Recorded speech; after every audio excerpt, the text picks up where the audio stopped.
You don't need this little clip art over here. So let's take that out. Incredible dancer. I don't know if people are going to believe you. I see. You sure want to do that? Yeah, set me up. All right. The first time I saw the White House was in 1984. I just graduated from college. I was working as a community organizer out of the Harlem campus of the City Colleges in New York. You got to have your elbow in a little bit. Okay. All right. Release. Make sure it's on your fingertips. Maybe I should shoot lefty. You can try that. I got one shot at this. Oh, yeah. Oh, man. That's what I'm talking about. That's what I'm talking about. That's science right there. I'm really proud of you, man. That's a wonderful volcano. Thank you, man. You don't need all the time in the world or all the answers to be the mentor someone needs. And you don't need to be an NBA star or the President of the United States to be someone's hero. Support my brother's keeper. Be a mentor. Make the time. Go to mentor.gov and mentor in real life. Here in Havana, we see that same talent in cuentapropistas, cooperatives, and old cars that still run. El cubano inventa del aire.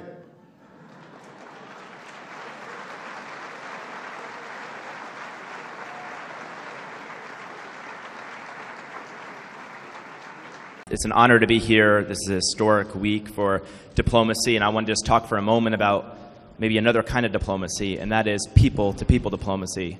You know, we launched with your help 1 year ago. In that period of time, we've had Americans come from all 50 states in the country, and they've stayed with host here in Cuba. And we estimate now that 20% of all Americans that are staying in Cuba are staying in a home with a Cuba host. What they say is that they come here with 50 years of questions, and they have 3 days to ask them. But I think it's been an amazing experience and an unbelievable story. You know, we just got the word from the White House that a day ago we were going to be allowed to have not just Americans stay with Cuban hosts, but guests from all over the world. I mentioned this to a Cuban host, and she actually started crying. And she explained to me that this would allow her to finally be able to complete paying the bills for their family and fix up her home. I met another host last night, and she said, we open our doors, we open our hearts, and what we care most about is not just the money we make, but the friendships we make. And they used to say that they had a lot of misconceptions about Americans, and it's hard to have misconceptions about Americans when you actually host them in your homes. And the same thing's true with Americans, and I think people all over the world. I think there's hundreds of thousands of new friendships that are possible if we can bring people together. That's great.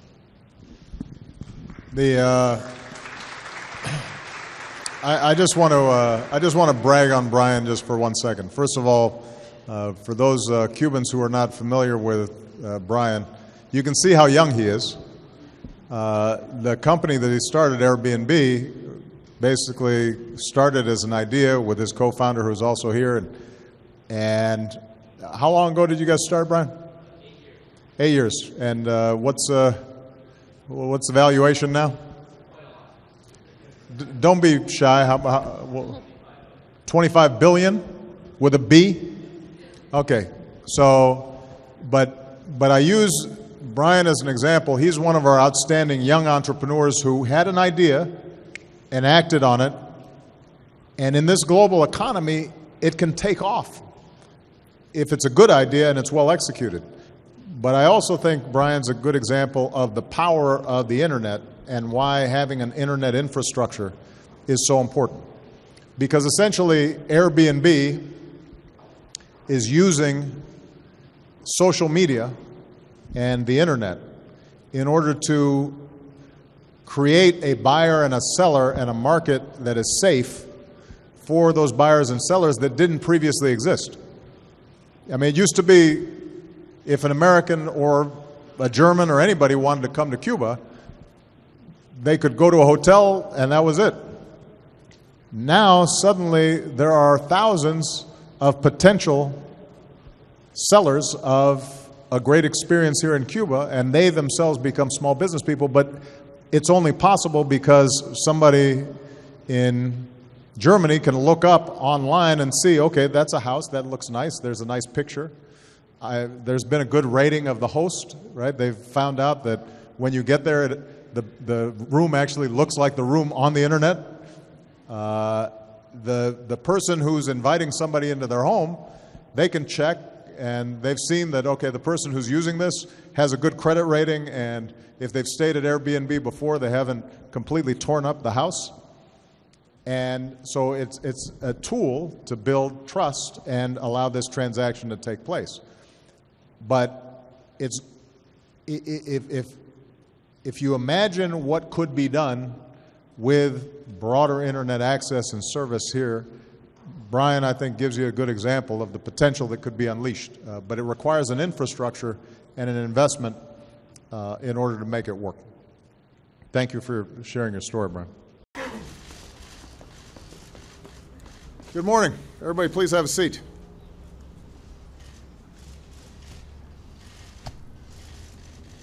Of the many powers and responsibilities that the Constitution vests in the presidency, few are more consequential than appointing a Supreme Court justice, particularly one to succeed Justice Scalia, one of the most influential jurists of our time. The men and women who sit on the Supreme Court are the final arbiters of American law. They safeguard our rights. They ensure that our system is one of laws and not men. They're charged with the essential task of applying principles put to paper more than 2 centuries ago to some of the most challenging questions of our time. So this is not a responsibility that I take lightly. It's a decision that requires me to set aside short-term expediency and narrow politics so as to maintain faith with our founders and perhaps more importantly with future generations. And that's why over the past several weeks I've done my best to set up a rigorous and comprehensive process. I've sought the advice of Republican and Democratic members of Congress. We've reached out to every member of the Senate Judiciary Committee, to constitutional scholars, to advocacy groups, to bar associations representing an array of interests and opinions from all across the spectrum. And today, after completing this exhaustive process, I've made my decision. I've selected a nominee who is widely recognized not only as one of America's sharpest legal minds, but someone who brings to his work a spirit of decency, modesty, integrity, even-handedness, and excellence. These qualities and his long commitment to public service have earned him the respect and admiration of leaders from both sides of the aisle. He will ultimately bring that same character to bear on the Supreme Court, an institution in which he is uniquely prepared to serve immediately. Today I am nominating Chief Judge Merrick Brian Garland to join the Supreme Court.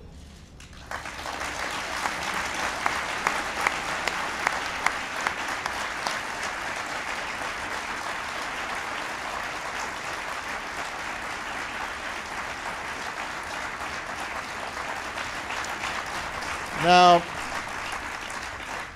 in law enforcement circles and in the legal community at large, Judge Garland needs no introduction. But I'd like to take a minute to introduce Merrick to the American people whom he already so ably serves. He was born and raised in the land of Lincoln, in my hometown of Chicago, in my home state of Illinois. His mother volunteered in the community. His father ran a small business out of their home. Inheriting that work ethic, Merrick became valedictorian of his public high school. He earned a scholarship to Harvard, where he graduated summa cum laude. And he put himself through Harvard Law School by working as a tutor, by stocking shoes in a shoe store, and in what is always a painful moment for any young man, by selling his comic book collection. It's tough. Been there. Merrick graduated magna cum laude from Harvard Law, and the early years of his legal career bear all the traditional marks of excellence. He clerked for 2 of President Eisenhower's judicial appointees, first for a legendary judge on the Second Circuit, Judge Henry Friendly, and then for Supreme Court Justice William Brennan. Following his clerkships, Merrick joined a highly regarded law firm with a practice focused on litigation and pro bono representation of disadvantaged Americans. Within 4 years, he earned a partnership, the dream of most lawyers. But in 1989, just months after that achievement, Merrick made a highly unusual career decision. He walked away from a comfortable and lucrative law practice to return to public service. Merrick accepted a low-level job as a federal prosecutor in President George H.W. Bush's administration, took a 50% pay cut, traded in his elegant partner's office for a windowless closet that smelled of stale cigarette smoke. This was a time when crime here in Washington had reached epidemic proportions, and he wanted to help. And he quickly made a name for himself going after corrupt politicians and violent criminals. His sterling record as a prosecutor led him to the Justice Department, where he oversaw some of the most significant prosecutions in the 1990s, including overseeing every aspect of the federal response to the Oklahoma City bombing. In the aftermath of that act of terror, when 168 people, many of them small children, were murdered, Merrick had one evening to say goodbye to his own young daughters before he boarded a plane to Oklahoma City, and he would remain there for weeks. He worked side by side with first responders, rescue workers, local and federal law enforcement. He led the investigation and supervised the prosecution that brought Timothy McVeigh to justice. But perhaps most important is the way he did it. Throughout the process, Merrick took pains to do everything by the book. When people offered to turn over evidence voluntarily, he refused, taking the harder route of obtaining the proper subpoenas instead, because Merrick would take no chances that someone who murdered innocent Americans might go free on a technicality. Merrick also made a concerted effort to reach out to the victims and their families, updating them frequently on the case's progress. Everywhere he went, he carried with him in his briefcase the program from the memorial service with each of the victims' names inside, a constant searing reminder of why he had to succeed. Judge Garland has often referred to his work on the Oklahoma City case as, and I quote, "the most important thing I have ever done in my life." And through it all, he never lost touch with that community that he served. It's no surprise then that soon after his work in Oklahoma City, Merrick was nominated to what's often called the second highest court in the land, the D.C. Circuit Court. During that process, during that confirmation process, he earned overwhelming bipartisan praise from senators and legal experts alike. Republican Senator Orrin Hatch, who was then chairman of the Senate Judiciary Committee, supported his nomination. Back then he said, "In all honesty, I would like to see one person come to this floor and say one reason why Merrick Garland does not deserve this position." He actually accused fellow Senate Republicans trying to obstruct Merrick's confirmation of playing politics with judges. And he has since said that Judge Garland would be a consensus nominee for the Supreme Court, who would be very well supported by all sides, and there would be no question Merrick would be confirmed with bipartisan support.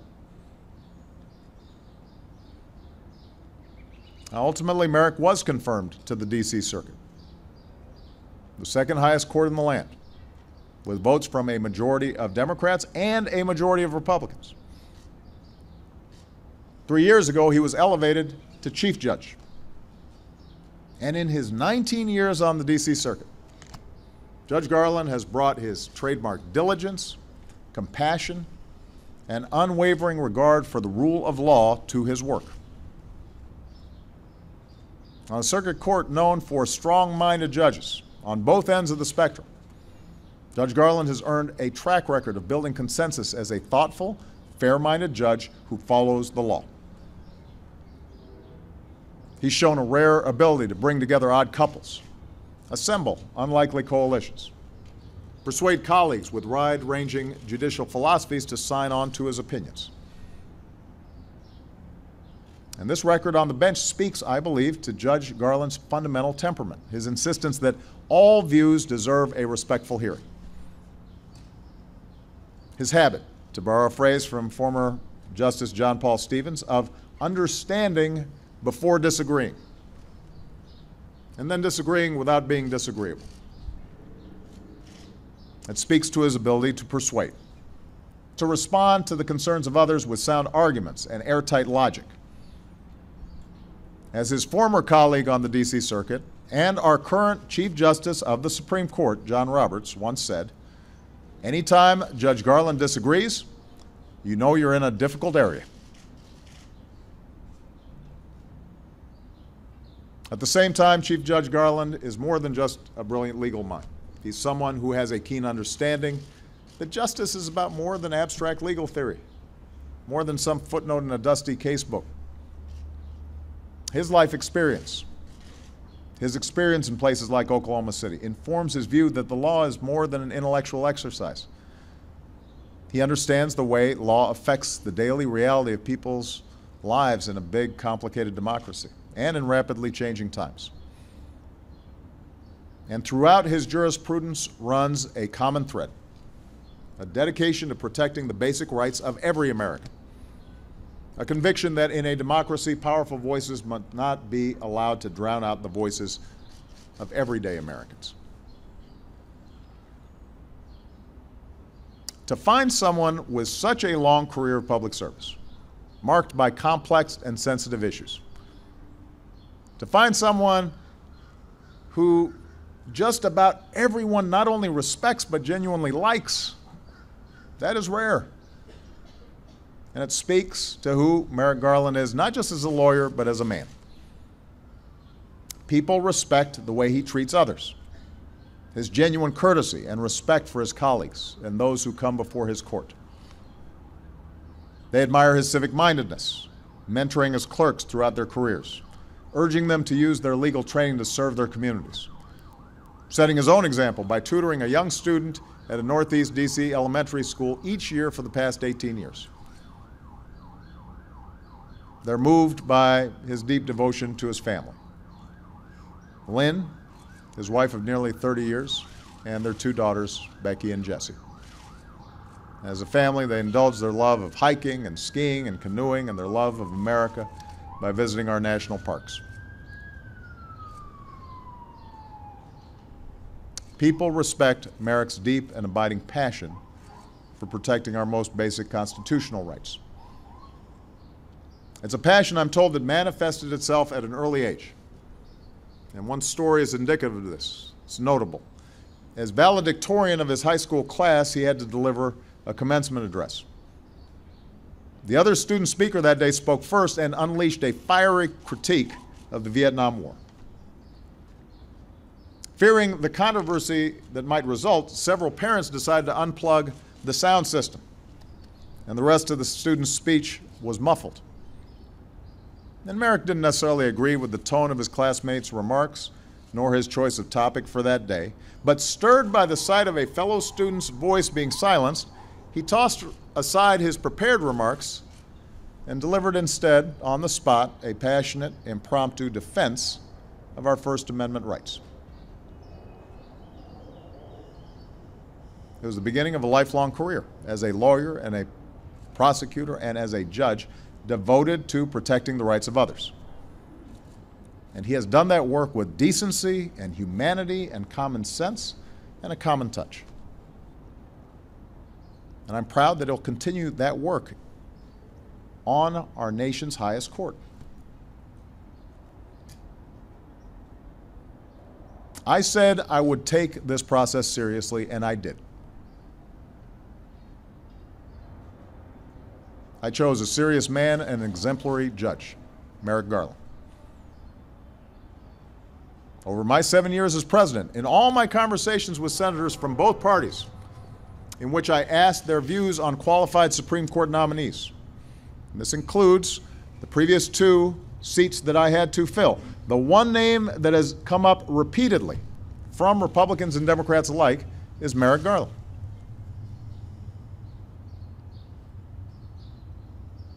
Now, I recognize that we have entered the political season, or perhaps these days it never ends.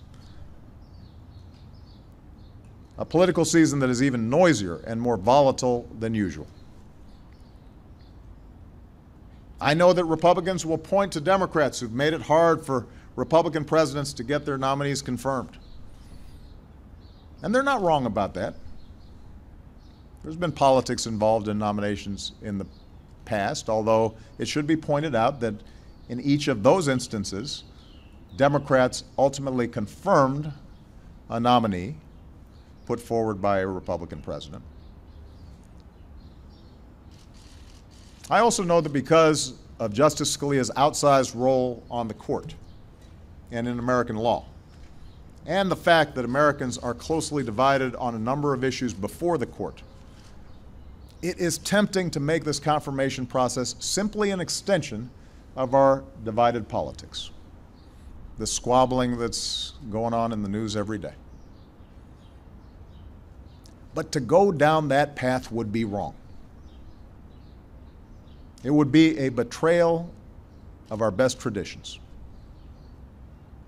and a betrayal of the vision of our founding documents. At a time when our politics are so polarized, at a time when norms and customs of political rhetoric and courtesy and comedy are so often treated like they're disposable, this is precisely the time when we should play it straight and treat the process of appointing a Supreme Court justice with the seriousness and care it deserves. Because our Supreme Court really is unique.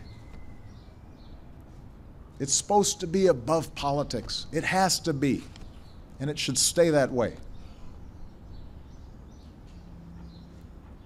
To suggest that someone as qualified and respected as Merrick Garland doesn't even deserve a hearing, let alone an up or down vote, to join an institution as important as our Supreme Court, when 2/3 of Americans believe otherwise, that would be unprecedented.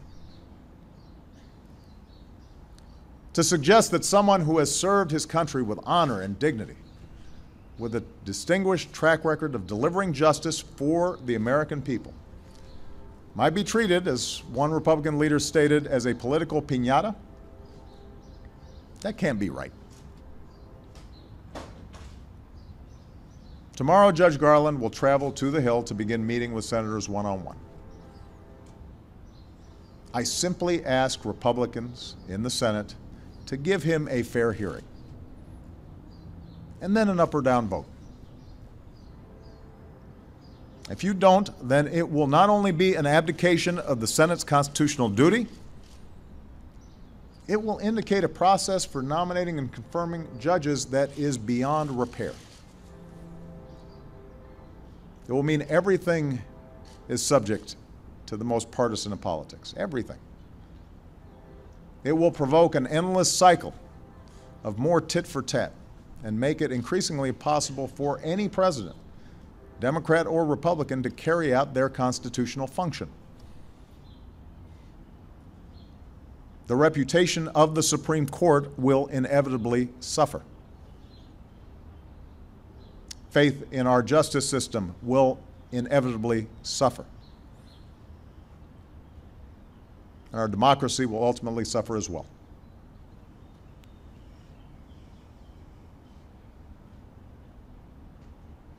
I have fulfilled my constitutional duty. Now it's time for the Senate to do theirs. Presidents do not stop working in the final year of their term. Neither should a senator. I know that tomorrow the Senate will take a break and leave town on recess for 2 weeks. My earnest hope is that senators take that time to reflect on the importance of this process to our democracy. Not what's expedient, not what's happening at the moment. What does this mean for our institutions, for our common life? The stakes, the consequences, the seriousness of the job we all swore an oath to do. And when they return, I hope that they'll act in a bipartisan fashion.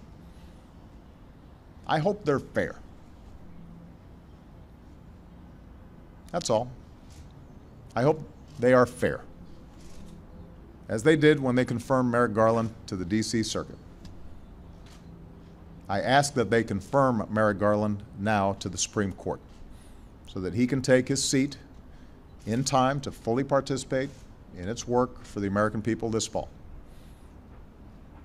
He is the right man for the job. He deserves to be confirmed.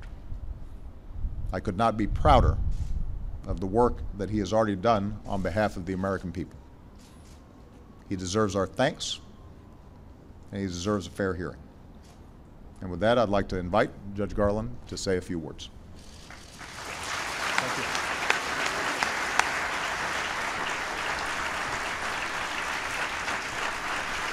You're good, man.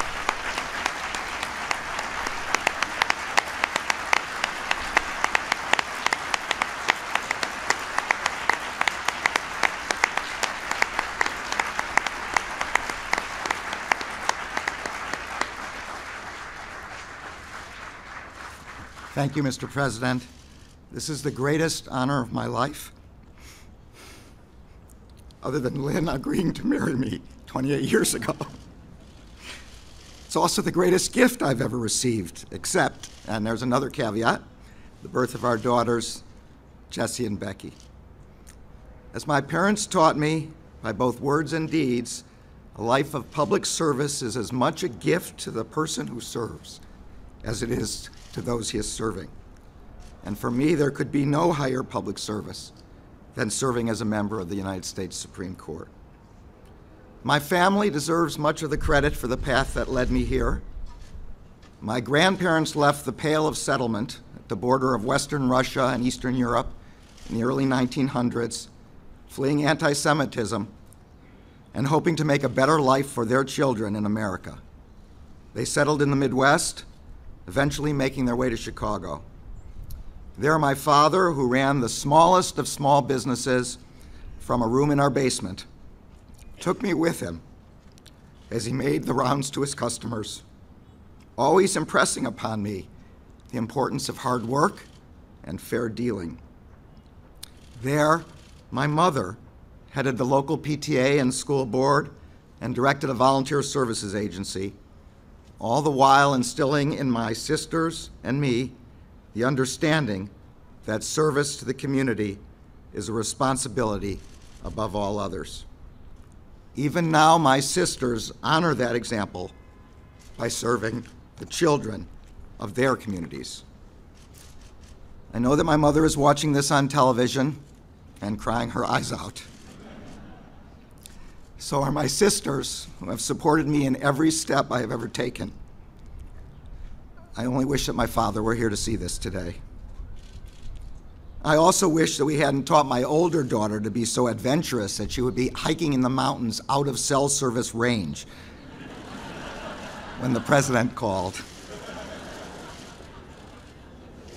It was the sense of responsibility to serve the community, instilled by my parents, that led me to leave my law firm to become a line prosecutor in 1989. There, one of my first assignments was to assist in the prosecution of a violent gang that had come down to the district from New York, took over a public housing project, and terrorized the residents. The hardest job we faced was persuading mothers and grandmothers that if they testified, we would be able to keep them safe and convict the gang members. We succeeded only by convincing witnesses and victims that they could trust that the rule of law would prevail. Years later, when I went to Oklahoma City to investigate the bombing of the Federal Building, I saw up close the devastation that can happen when someone abandons the justice system as a way of resolving grievances and instead takes matters into his own hands. Once again, I saw the importance of assuring victims and families that the justice system could work. We promised that we would find the perpetrators, that we would bring them to justice, and that we would do it in a way that honored the Constitution. The people of Oklahoma City gave us their trust, and we did everything we could to live up to it. Trust that justice will be done in our courts without prejudice or partisanship is what, in a large part, distinguishes this country from others. People must be confident that a judge's decisions are determined by the law and only the law. For a judge to be worthy of such trust, he or she must be faithful to the Constitution and to the statutes passed by the Congress. He or she must put aside his personal views or preferences and follow the law, not make it.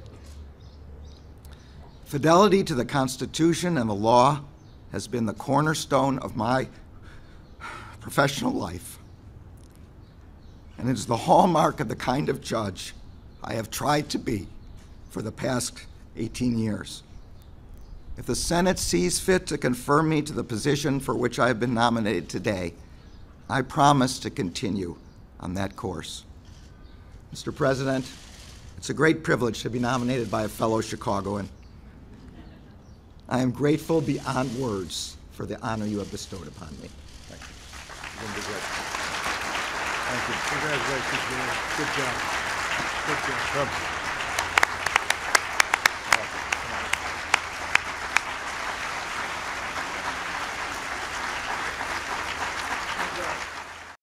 Good afternoon, everybody. I'm horning in on Josh's time just for a hot second. As we learned last week, America's economy added 215,000 jobs in March. That means that our businesses extended the longest streak of private sector job creation on record. 73 straight months, 14.4 million new jobs, unemployment about half of what it was 6 years ago. This progress is due directly to the grit and determination and hard work and the fundamental optimism of the American people. You know, as I travel around the country, what always stands out is the fact that the overwhelming majority of folks work hard and they play by the rules, and they deserve to see their hard work rewarded. They also deserve to know that big corporations aren't playing by a different set of rules. That the wealthiest among us aren't able to game the system. That's why I've been pushing for years to eliminate some of the injustices in our tax system. So I am very pleased that the Treasury Department has taken new action to prevent more corporations from taking advantage of one of the most insidious tax loopholes out there and fleeing the country just to get out of paying their taxes.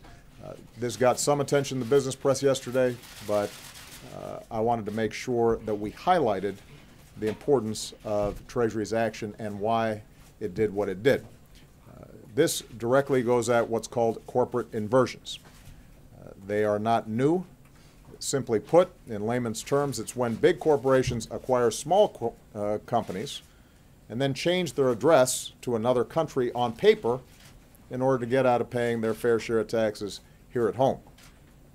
As a practical matter, they keep most of their actual business here in the United States because they benefit from American infrastructure and technology and rule of law. They benefit from our research and our development and our patents.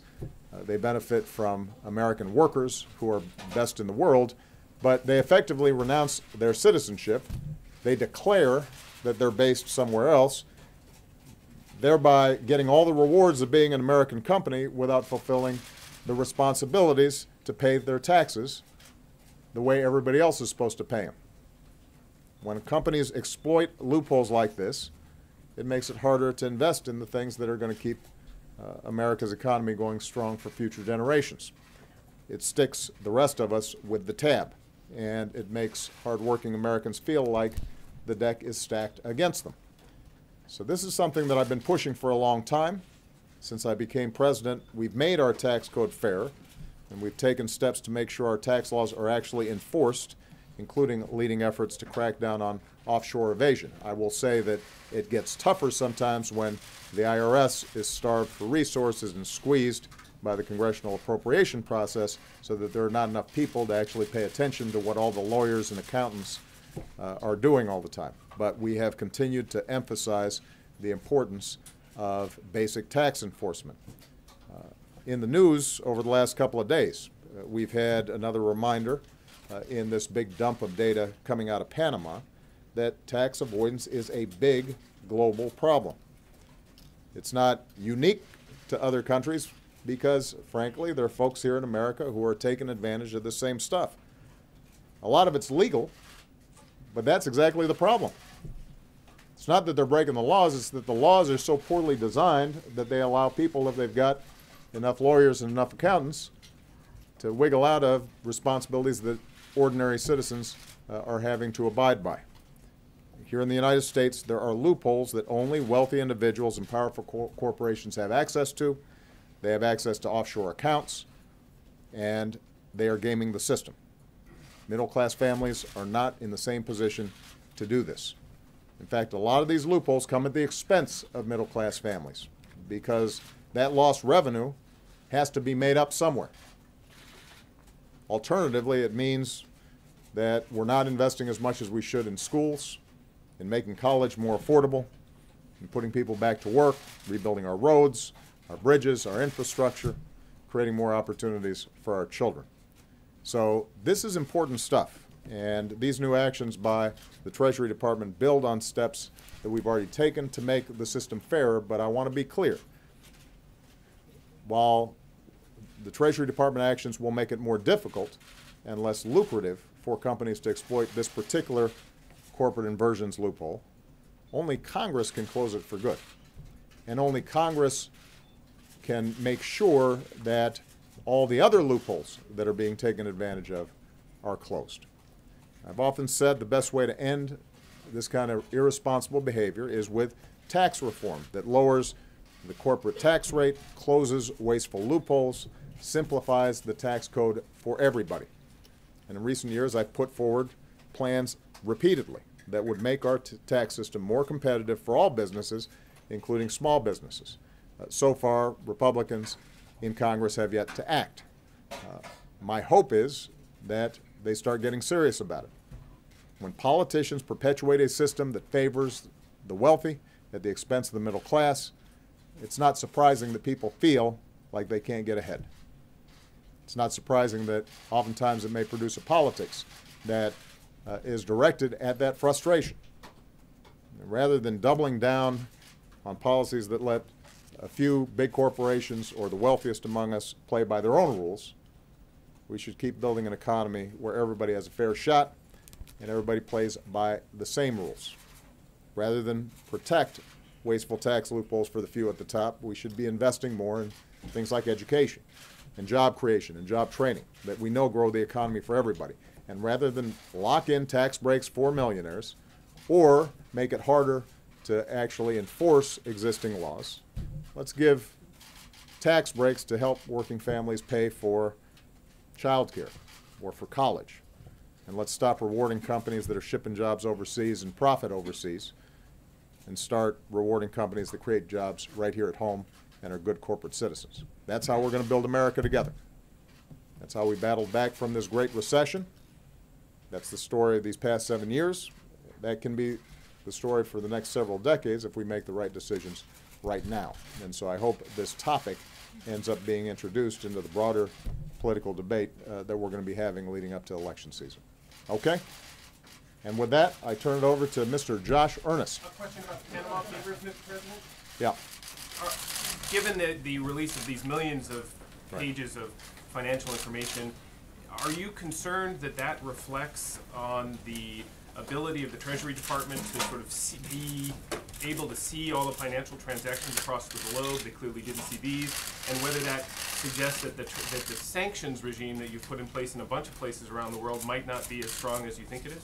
Well, we know the sanctions regime is strong because Iran wouldn't have, for example, cut a deal to end their nuclear program in the absence of strong sanctions enforcement. But there is no doubt that the problem of global tax avoidance generally is a huge problem. It's been brought up in G7 meetings. It's been brought up in G20 meetings. There has been some progress made in coordinating between tax authorities in different countries so that we can make sure that we're catching some of the most egregious examples. But as I said before, one of the big problems that we have, Michael, is that a lot of this stuff is legal, not illegal. And unless the United States and other countries lead by example in closing some of these loopholes and provisions, then in many cases you can trace what's taking place, but you can't stop it. There's always going to be some illicit movement of funds around the world, but we shouldn't make it easy. We shouldn't make it legal to engage in transactions just to avoid taxes. And that's why I think it is important that the Treasury acted on something that's different from what happened in Panama. The corporate inversions issue is a financial transaction that is brokered among major Fortune 500 companies to avoid paying taxes. But the basic principle of us making sure that everybody's paying their fair share and that we don't just have a few people who are able to take advantage of tax provisions, that's something that we really have to pay attention to, because as I said, this is all net outflows of money that could be spent on the pressing needs here in the United States. And the volume that you start seeing when you combine legal tax avoidance with illicit tax avoidance, or some of the activities that we're seeing. This is not just billions of dollars. It's not even just hundreds of billions of dollars. Estimates are this may be trillions of dollars worldwide, and it could make a big difference in terms of what we can do here. I'm going to take one more question, and then I'm going to turn it over to Josh. One last one. Go ahead. Mr. President, the Republican frontrunner today outlined his plan to pay for a wall on the border, which includes barring undocumented immigrants in the U.S. from sending money back home. What would be the real implication of this plan, and are his foreign policy proposals already doing damage to U.S. relations abroad? The answer to the latter question is yes.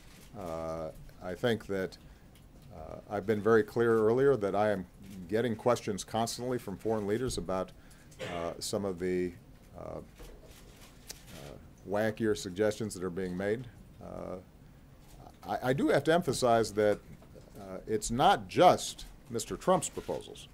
I mean, you're also hearing concerns about Mr. Cruz's proposals, which in some ways are just as draconian when it comes to immigration, for example. The implications with respect to ending remittances, many of which, by the way, are from legal immigrants and from individuals who are sending money back to their families, are enormous. First of all, they're impractical. We just talked about the difficulties of trying to enforce huge outflows of capital. The notion that we're going to track every Western Union bit of money that's being sent to Mexico, good luck with that. Then we've got the issue of the implications for the Mexican economy, which in turn, if it's collapsing, actually sends more immigrants north because they can't find jobs back in Mexico. But this is just one more example of something that is not thought through and is primarily put forward for political consumption. And as I've tried to emphasize throughout, we've got serious problems here. We've got big issues around the world. People expect the President of the United States and the elected officials in this country to treat these problems seriously, to put forward policies that have been examined, analyzed, are effective, where unintended consequences are taken into account. They don't expect half-baked notions coming out of the White House. We can't afford that. All right? Turn it over to Josh. Thank you, guys.